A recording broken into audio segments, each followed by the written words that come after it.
अस्सलाम वालेकुम students. Unit number 8 thermal properties. इस यूनिट के जस्ट हम एंड की तरफ आ रहे हैं जी। सेकंड लास्ट टॉपिक है इसका consequences and application of thermal expansion. अब आपको बड़े अच्छे तरीके से पता है कि हमने प्रीवियस लेक्चर्स में पढ़ा कि जो सॉलिड हैं या लिक्विड्स हैं अगर उनको एक्सपेंड किया जाए और थोड़ी उनको हीटअप किया जाए तो वो क्या होते हैं, एक्सपेंड होते हैं। अब ये एक्सपेंशन जो है ये किस किस तरह से हमें या हम इसको किस तरह से यूज में लेके आ सकते हैं या इसके हमें क्या नुकसानात हो सकते हैं वो जरा हम देखते हैं वन बाय वन। सबसे पहले हम इसकी एप्लीकेशंस देखते हैं। रॉकेट, ये जो आपके रेलवे ट्रैक्स एंड रोड्स हैं, ठीक है। रेलवे ट्रैक्स और रोड आपको पता है जैसे कंक्रीट की बनी होती हैं या उन पे आयरन रखा होता है या आयरन रोड्स है। ये सामने आपको एक आयरन भी नजर, ये एक रेलवे ट्रैक नजर आ रहा होगा और साथ में एक रोड है वो डैमेज्ड है, नजर आ रही है, ब्रिज बना हुआ है वो।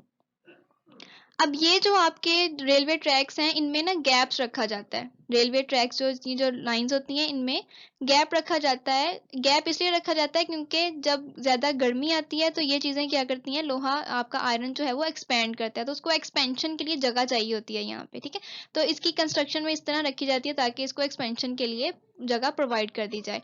और जो रेलवे दूसरी तरफ अगर हम देखें रोड है, तो रोड भी जैसे ये जो हमारी है तो इसमें भी हम गैप्स रखते हैं ताकि गैप रखने की वजह से अगर रोड को, ये जो ब्रिज है इसको अगर आपने कंक्रीट का है या आपने यहाँ पे आयरन या कोई चीज यूज की हुई है तो उसको क्या होता है, एक्सपेंशन चाहिए होती है। अगर उसको एक्सपेंशन की जगह ना मिले तो रोड यहाँ से खराब हो जाती है।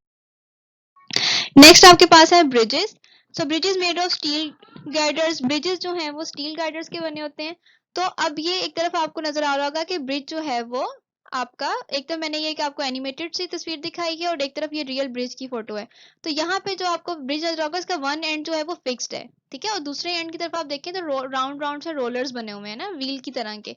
तो ये रोलर्स जो हैं ये इसको मूव करते हैं। अब ब्रिज जैसे ही आपको पता है ब्रिज जो है वो उस पर हर तरह का एटमोस्फेरिक जो चेंज है वो उस पे आ रहा है, मतलब ठंड ठंड ठंड है, गर्मी है, जिस तरह से भी वो। तो अब ये ब्रिज को एक्सपेंशन और कंट्रैक्शन के लिए जगह चाहिए होती है। तो इसी वजह से इसका जो वन एंड है उसको फिक्स रखा जाता है और जो अदर एंड है उसको रोलर के ऊपर रखा जाता है ताकि अगर वो एक्सपेंड करे तो उसको प्रॉपर एक जगह मिले एक्सपेंशन की, कंट्रैक्ट करे तो उसको कंट्रैक्शन की भी जगह मिले, ठीक है। नेक्स्ट हमारे पास है ओवरहेड ट्रांसमिशन लाइंस। ये आपके जैसे ये कहते हैं ना, जो आपके जो पोल्स होते हैं उनमें जो ये वायर्स रखी जाती हैं, इलेक्ट्रिकल वायर्स होती हैं। अब ये वायर्स जो हैं ये इस तरह से इनमें सैग रखा जाता है ना, इसको झोल कहते हैं। अब ये सैग क्यों रखा जाता है कि जब ये हॉट वेदर की तरफ जाती हैं तो ये क्या हो जाती हैं, ये कंट्रैक्ट करती हैं, सॉरी एक्सपैंड करती हैं।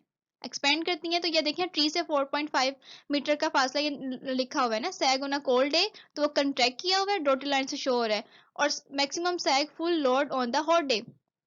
हॉट डे पे क्या हो रहा है कि वो उसका सैग जो है वो ज्यादा है उसका वायर का। इसका मतलब है कि इनमें इसी वजह से थोड़ा सैग रखा जाता है ताकि इसको एक्सपेंशन और कंट्रैक्शन के लिए जगह प्रोवाइड की जा सके। Application of thermal expansion. To open the cap of the bottle, जी, to open the cap of the bottle that is tightly enough. उस एक बॉटल अगर आपने जिसका कैप आपने ओपन करना है वो टाइटली इनफ है, मतलब वो जो है वो बंद हुई हुई है ना, उसका ढक्कन काफी सख्ती से बंद हुआ हुआ है, तो आपने क्या करना है उसके ऊपर पहले आपने हॉट वाटर पोर करना है, ठीक है। हॉट वाटर पोर करेंगे तो वो क्या हो जाएगा, मेटल का कैप जो है एक्सपेंड करेगा। जैसे ही वो एक्सपेंड करेगा आपने उसको इजीली क्या हो जाएगा, वो खुल जाएगा, उसके टाइटन जो है वो लूज हो जाएगा।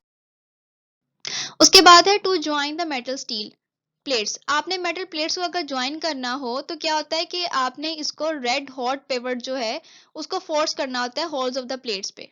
उसके अगर होल है ना तो ये रेड, ये पिवट नजर आ रहे हैं आपको यहाँ पे। तो इसको आपने क्या करना है कि उसको बिल्कुल रेड हॉट गर्म करने के बाद आपने इसको हैमर्ड करना है। जब आप इसको हैमर्ड करते हैं तो वो उसके अंदर फिक्स हो जाता है। उसके बाद आपने इसको कूल डाउन करना है। ये प्रोसेस यहाँ सामने 1 2 3 4 5 6 प्रोसेसेस लिखे हुए हैं। फिर आपने उसको क्या करना है, कूल डाउन करना है। जैसे ही कूल करेगा वो क्या करेगा, कंट्रैक्ट करेगा, ठीक है। कंट्रैक्ट करेगा इसका मतलब है कि उसकी ग्रिप स्ट्रांग हो जाएगी और वो टाइटन हो जाएगा। उसके बाद है to fix the rim, iron rim. Iron rim को व्हील के अंदर फिक्स करने के लिए क्या करते हैं, इसको हम पहले एक वुडन व्हील के अंदर ना थर्मल एक्सपेंशन अलाउ करते हैं, उसके अंदर स्लिप करने के लिए एक्सपेंड करते हैं इसको, ठीक है।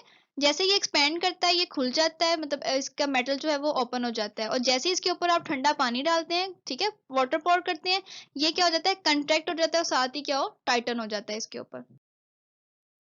बाय मेटल स्ट्रिप्स जो हैं, बाय का मतलब होता है टू, मेटल स्ट्रिप्स दो, आपने डिफरेंट जो आपके पास मेटल्स हैं उनकी आपने स्ट्रिप्स लेनी है, एक आपने ब्रास लेना है और एक आपने आयरन लेना है।